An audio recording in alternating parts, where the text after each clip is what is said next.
Masayang araw po mga ka-PL. Sumagot na po si Negastar sa mga batiko sa kanya ng mga kaibigan nating DDS, mga kababayan.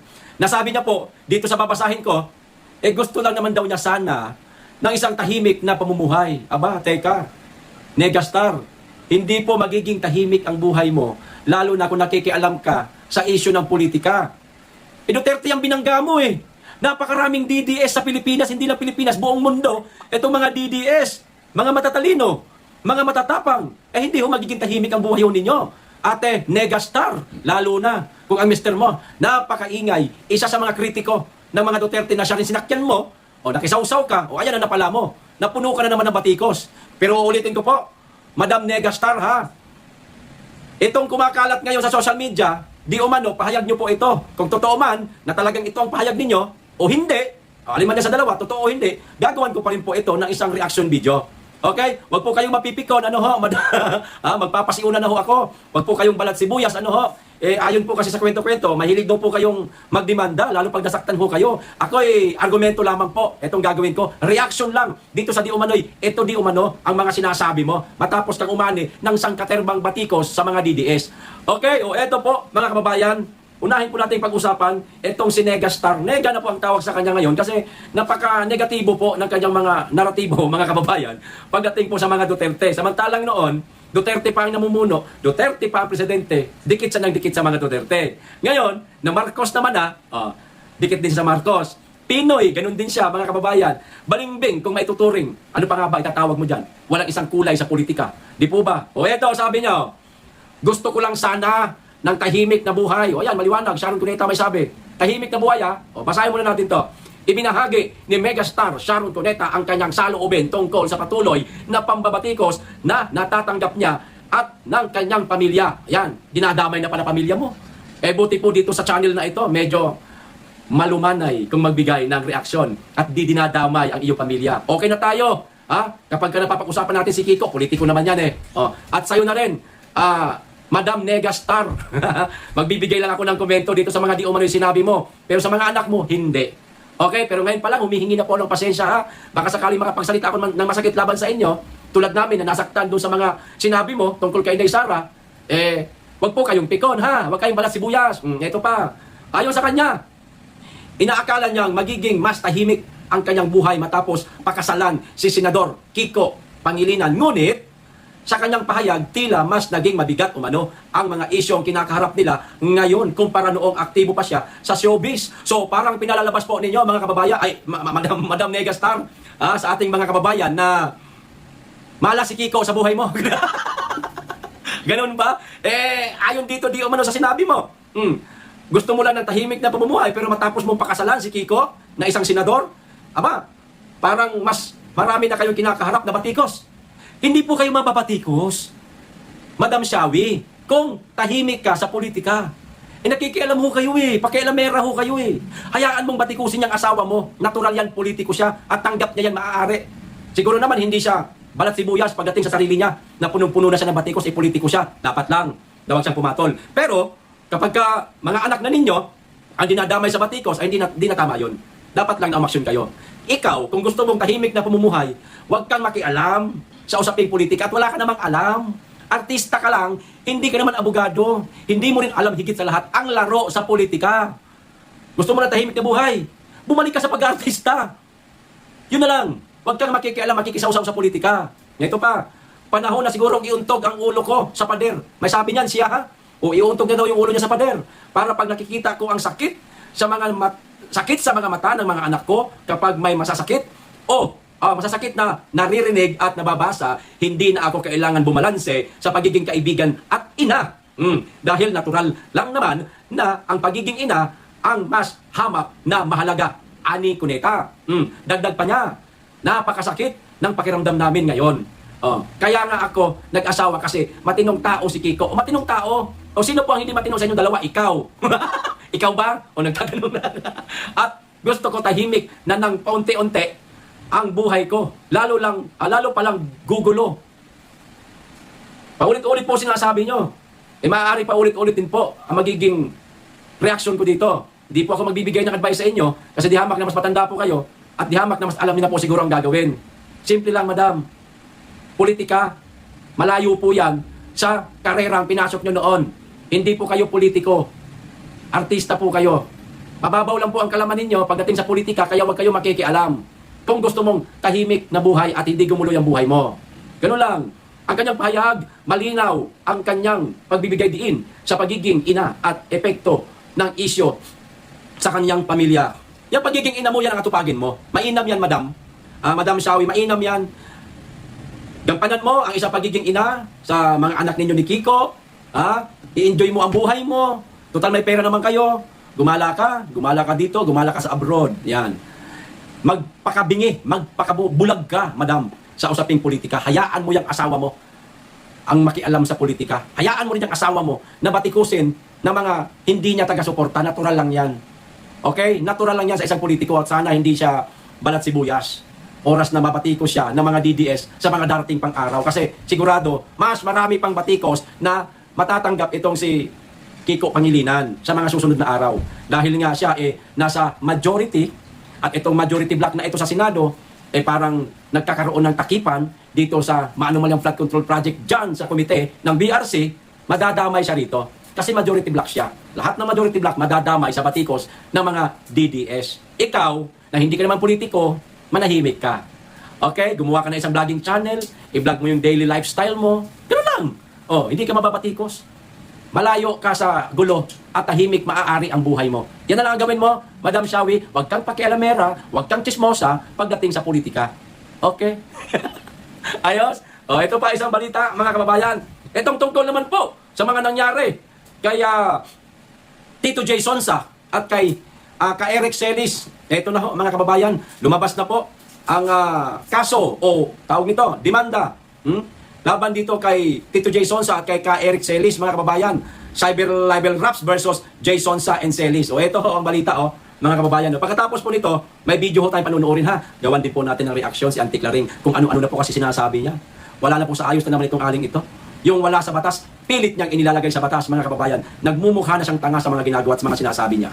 Ito, sabi inireklamo ng National Bureau of Investigation ang mamamahayag na si J. Sonsa at personalidad na si Jeffrey Celis dahil sa umano'y pagpapakalat ng peking medical information tungkol kay Bongbong Marcos, mga kababayan. Yung tungkol sa dokumentong nanggaling di umano, mga kababayan, sa St. Luke's na yung medical record di umano yun ni Bongbong Marcos. Peke daw yon. Kung peke yon, Palasyo Malacanang o NBI, bakit hindi ho ninyo ilabas ang katotohanan kung ano ba talaga ang kondisyon ng ating presidente? Kung kaya niya pa o hindi na. Total, meron naman tayong vice presidente na maaaring humalili sa ating Pangulo ngayon. Bakit hindi niyo po ilabas? Bakit ho ba natatakot kayo na ilabas ninyo ang katotohanan tungkol sa kalusugan ng presidente natin? Pati itong mga tao na maaaring totoo naman, itong kanilang ipinapakalat na dokumento, nirereklamo ninyo sa NBI. Ito ba? Naidokumento ng NBI, mga kababayan, meron pala nakasubaybay, Naidokumento ng NBI sa screenshot ng online post at surveillance ng YouTube videos. Kita nyo na ang paggamit ng dalawa ng unverified medical report para questionin ang abilidad ng Pangulo sa pamumuno. Yan, nakatutok pa lang ito pala ang NBI, mga kababayan, sa mga YouTube channel ng mga DDS. Kaya pala, hindi nakakapagtaka na napakarami namin natatanggap ng mga report na minamas report daw po yung aming mga YouTube channel, mga kababayan. Tuloy, na isa-shadow ban kami sa mundo ng YouTube. Hindi na po nakakarating masyado sa inyo ang aming mga upload videos dahil parang pinipigilan nila ito, mga kababayan. Sinashadow ban kami. Natatakot po sila sa mga DDS vlogger. Hindi naman kami nagbubuhat ng bangko na napakagagaling namin pagdating sa usaping politika. Nagbibigay lang naman kami ng reaksyon at nagsasabi lang ng katotohanan. Batay lang rin sa mga naririnig namin, katulad ni Amy Marcos na sinabing adik ang kapatid niya. Ayun lang naman ang naratibo rin namin kung ano ang naratibo ni Amy Marcos. Di ba kay katotohanan yun? Na sinabi naman talaga ni Amy Marcos na gumagamit ng droga ang kapatid niya. Di ba, mga kababayan? Wala tayong pictures sa ginawa. Pero nadadamay po ngayon lahat ng mga DDS vlogger. Kaya ako sa inyo, mga DDS, kapwa ko DDS buong mundo, wag po natin kalimutan, i-like at i-share po ang video lahat ng mga DDS vlogger, wag lang po sa akin.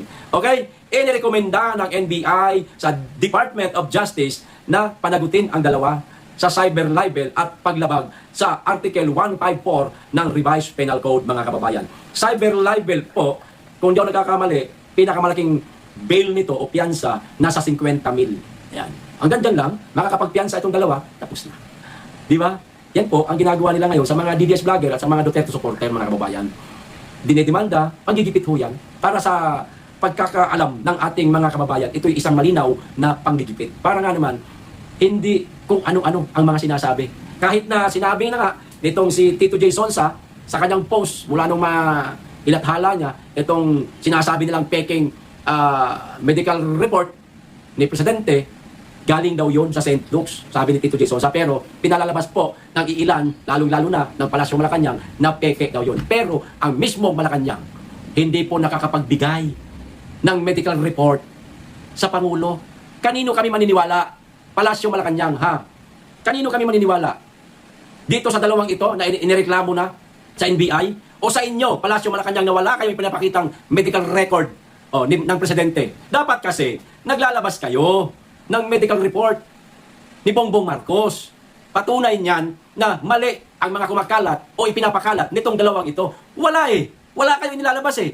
O ngayon, kung ano-ano mabas, ipinalabas itong dalawang ito, siyang paniniwalaan namin. Kasi itong dalawang ito, merong mga insider ito na maaaring ibinigay sa kanila yung mga dokumento na yun na di umano'y galing sa St. Luke's at maaaring may katotohanan yun. Kasi wala kayong inilalabas na dokumento galing mismo sa St. Luke's. Maglabas kasi kayo. Tulad yan, ang payat na ng Presidente, ano ba talaga ang tunay na kalusugan ng Presidente natin? Karapatang malaman yan ng bawat Pilipino para masabi ng mga Pilipino kung karapat-dapat pa bang mamuno si Marcos sa bansa o hindi na. Meron tayong pangalawang Pangulo na maaaring humalili habang nagpapagaling ng sakit ang ating Presidente. Bakit ayaw niyong ilabas ang record? Tapos merong kumakalat na nagbuhat ni Omar sa dalawang ito. Peke, sinasabi ninyo. Ano paniniwalaan namin? Eh wala nga kayo nilalabas eh. Siyempre, maniniwala kami rito. Natural yan. Maglabas kasi kayo ng medical report kung ano ang kalusugan ng Presidente natin. Wala eh. Itinatago ninyo eh. Natatakot kayo. Na baka mamaya eh, karapatan na pala o dapat na palang humalili si BP Inday Sara. Natatakot kayo na baka idire-diretso na ni Inday ang pagiging Presidente at hindi na bumaba. Huwag kayong mag-alala. Hindi po gahama sa kapangyarihan si BP Inday Sara. At higit sa lahat, meron siyang delikadesa, hindi katulad Palasyo ng nakaupo ngayon dyan. Merong delikadesa ang mga Duterte.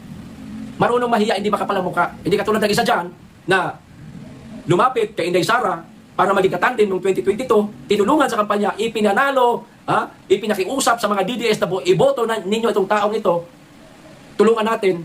Ngayon na iboto na ipanalo niya ng laban niya, sinisira na ang mga Duterte. Pangalawa, humiling, nagmakaawa sa dating Pangulong Duterte na ilibing sana sa libingan ng mga bayani ang kanilang ama na napakarami ng presidenteng dumaan sa ating bansa pero hindi nila kayang ipalibing. Tanging Duterte administration lang ang nakapagpalibing sa kanilang ama. Walang utang na loob. Anong ginawa nila sa dating Pangulong Duterte? Kinidnap, pinadala sa Dahig, Netherlands. Hindi ba makapalamuka? Hindi ba traidor? Kung maituturing ang ganyang klaseng tao? Samantalang wala naman talagang jurisdiction ang ICC sa ating bansa. Mismo sila pa nga may sabi eh. O ito, patunay mga kababayan. Patunay na sinabi ng Malacanang at idiniin pa talaga mga kababayan ha. Idiniin pa talaga ng Palasyo na walang jurisdiction ang ICC. O ito, binigyang diin ng Palasyo ang kawalan ng jurisdiction sa ngayon. Sa ngayon ng International Criminal Court sa Pilipinas. Maliwanag. Palasyo Malacanang na may sabi. O bakit nyo hahayaan na hanggang ngayon manatili pa rin ang dating Pangulong Duterte sa Dahig, Netherlands? Ba't di nyo na lang pauwiin? At bakit meron na naman mga pangalan ngayon nakasama sa ipapadala o ipapakulong sa Dahig, Netherlands? Sila Bato, sila Bongo at iba pang mga general. Kala ko ba walang jurisdiction ang ICC sa Pilipinas? Bakit para magpapadala na naman kayo doon ng mga kapwa natin Pilipino? Ano ba talaga, Palasyo Malacanang, gulo nyo? Ang gulo ng gobyerno ni Marcos, mga kababayan. Ang gulo ng desisyon ng Palasyo Malacanang. Kasing gulo ng kasalukuyang presidente natin.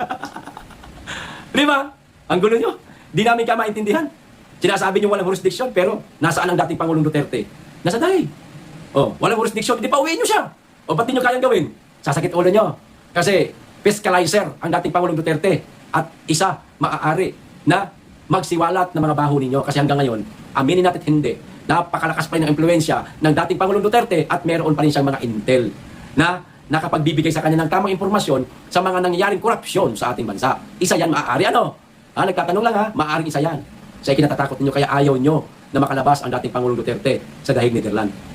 Tama ba? Palasyo Malacanang?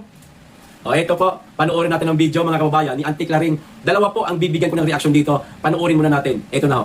Ang sunod na tanong mula kay Katrina Domingo, ABS-CBN. Ma'am, sorry, back on the ICC issue lang po. The common criticism from the opposition camp is that sinusuko daw po lagi ng Administrasyong Marcos yung mga Pilipino sa foreign courts instead of hearing their cases here in the Philippines. How does the palace respond to these allegations that are expected to resurface anew once Senators Ronald De La Rosa, Bongo, and other co-perpetrators are arrested? Malamang yan po ang kanilang sasabihin. Pero tandaan natin, ano ba nangyari doon dating sa panahon ni dating Pangulong Duterte? Marami bang nakasuhan ng mga general? Kaya nga po sinasabi ko sa inyo, records mismo, di umano, naggawa ng report si Mayor Magalong tungkol sa mga anomalyang pagpapatay. So sino yung mga generals na yun na dapat involved? At hanggang ngayon ay hindi pa nakakasuhan. Nung dating panahon, nagsilbing bilang oversight committee head si Mayor Magalong up to 2016, meron siyang report. So sino-sino yung mga general na yon na dapat ay nakasuhan? Hindi ba dapat noon pa? Ma'am, just to challenge that point, that happened during the Duterte administration when the former president was still in power. But now that Marcos Jr. is in power, can the Philippine justice system not be able to try these alleged co-perpetrators here in the Philippines now that a different president is in power? Okay, we can say that the cases can be held and can be heard before the courts here in the Philippines, but we also have a rule, we also have a law that allows the government to surrender the alleged defendants to the International Criminal Court. So it's a choice. Para mas hindi mapolitika. Hindi ba mas maganda kung korte na hindi naiimpluwensyahan at hindi masasabing namumulitika ang siyang didinig para walang masabi manalo man ang dating Pangulong Duterte, walang masasabi matalo man ang dating Pangulong Duterte at kanyang mga co-perpetrators, walang masasabi ang Pilipino. Dahil neutral yun. Hindi po maaaring influensya. So ayun mga kababayan, unahin po natin yung katanungan sa kanya ng reporter at ang naging sagot niya naman po, sino daw na mga general ang nakasuhan ng Administrasyong Duterte habang namumuno pa si Tatay Digong sa ating bansa, mga kababayan? Wala, oo, aminin natin yan. Kasi wala namang ginawang paglabag. Di ba? Walang nakikitang paglabag ang dating Pangulong Duterte. Natural, yung kanya mga general, aalagaan niya, pagtatrabuhin niya na maayos, depende sa mga ninanais na gustong ipagawa ng ating dating Pangulong Duterte. Pero sa ngayon, mga kababayan, oo, aminin natin, may mga senador, mayroong mga general na mga pinakakasuhan itong Administrasyong Marcos na di umano'y sangkot di umano ito sa war on drugs ng dating Pangulong Duterte. Ito reaction ko man lang ito, mga kababayan. Sa palagay ko lang kinakailangan po nilang kasuhan itong mga general na ito, tulad niyan si Albayalde at kung sino pa doon sa listahan na banggit po namin kanina sa programa sa Birada Aguila. Mga general na lang. Nakukuha ko, parang ganito lang, parang hinala ko lang naman ito, mga kababayan. Maaring kasuhan nila ito. Sila Albayalde at iba pa dyan. Maliban dyan kay Bato at kay Bongo, hindi nila maiipit yan. Kinakailangan nilang kasuhan tulad ditong si Albayalde, mga kababayan, at iba pang mga general. Bakit? Iipitin ho nila yan. Analyze lang naman natin to. Pwedeng mali, pwedeng tama. Iipitin ho nila yan. Bakit? Siyempre matatakot siya mga yan Teka, kakasuhan kami, maaari kami maipadala din sa Dahig Netherlands. Kung yung dating presidente nga, nadala doon, naipakulong kami pa kaya. So, gagamitin nila itong takot nitong mga ito, mga kababayan, itong mga pinakakasuhan nila para baka sakali na bumaliktad, baka sakaling gumawa ng kwento itong mga ito laban sa dating Pangulong Duterte. Kasi, mga bata ito ni Tatay Digong Ngayon, kapag ito bumaliktad, kaalyado ito ni Tatay Digong, kapanipaniwala. No? Ngayon na naman sa Administrasyong Marcos na meron silang kaalyadong kumanta pero para sa kanila kasi nungalingan pa rin. Tulad ni Saldico, kinanta na sila, peke daw. Wala daw sinumpaan. Kaya peke daw yun, hindi daw dapat paniwalaan. Maaaring, eto ho, mga kababayan, ang gagawin nilang huling barahan nila para manatili at masentensyahan talaga si Tatay Digong sa Dahig Netherlands. Etong mga general na ito, kasama na dyan si Albayalde, iipitin nila ito para maglabas ng peking statement laban sa dating Pangulong Duterte. At sasabihin nila ngayon, kita nyo na? Yan pala totoo. O di, tama nga. O ang hinala. So dapat lang makulong ang Duterte doon sa Dahig Netherlands. Yan lang ang nakikita ko, mga kababayan. Pwedeng mangyari ho yan. Pwede rin hindi. Pangalawa, etong naitanong din, syempre, kay Auntie Claring. Bakit hindi na lang daw po sa Pilipinas, meron naman tayong batas dito, litisin ang dating Pangulong Duterte. Bakit kinakailangan pa daw idalhin sa Dahig Netherlands o sa ibang bansa? Ano sabi? Itong palengkerang babae. Nasa konstitusyon daw, mga kababayan. Nasa batas daw natin. Tama ba? Pagkakaintindi ko. Paki-comment nga dyan, mga kababayan. Tama ba? Na nasa batas natin na ipadala ang sino man ng mga Pilipino para doon litisin at ikulong sa ibang bansa. Samantalang meron tayong magandang justice system sa ating bansa. Tama ba? Ito sinasabi ni Claring na nariyan daw yan sa batas? Sa palagay ko, walang ganun, mga kababayan Kita mo itong ali na ito. May pagtanggol niya lang po ang desisyon ng kanyang among bangag. Kung ano-ano na sinasabi. Kahihiyan niya po ito. Alam yan ng mga abogado sa ating bansa, mga kababayan na walang ganoon. Pero sa kanya, inilalabas niya, sinasabi niya ito para lang maipagtanggol niya yung amo niya. Di ba guys, siya kahiya-hiya nito? Hindi, kahit nga yata hindi abogado, alam ito, nawala ito sa batas eh. Pero sinasabi ni Claire, nasa batas daw. Kita nyo gano'ng kasinungaling tong ali na ito. Di ba? May saltik tong ali na ito. Ha? Baka may saltik na ito. Ayos! O, hanggang dito lang. Maraming salamat. Mag-iingat kayong lagi at higit sa lahat, mahalin natin ang Pilipinas.